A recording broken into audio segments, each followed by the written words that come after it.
have a... Balik!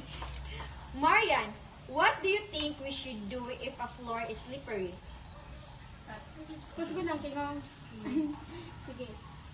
Okay na. Ako sunod niya. I guess we should clean it right away and put a sign there. Correct.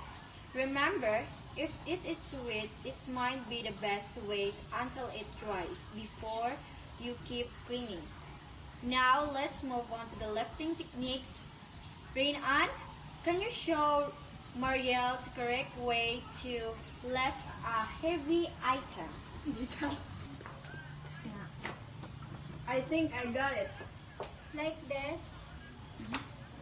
Action.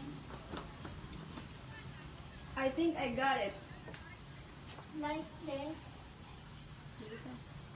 Perfect.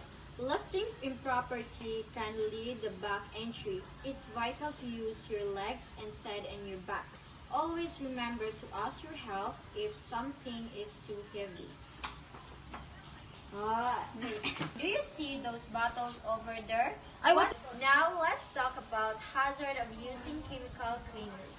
Christine, do you see those bottles over this? What should we do before using them? We should read the labels, right? Exactly. Always read the labels.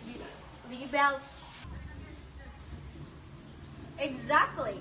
Always read the labels for safety precaution. Make sure to wear gloves and sometimes masks, especially with strong chemicals. If you feel any irritation, stop using it and report it immediately.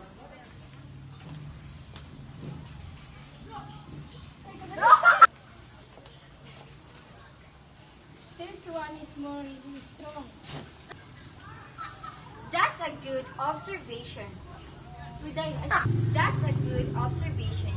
If it smells too strong, ventilate the area, open a window or a door until the fumes dissipate.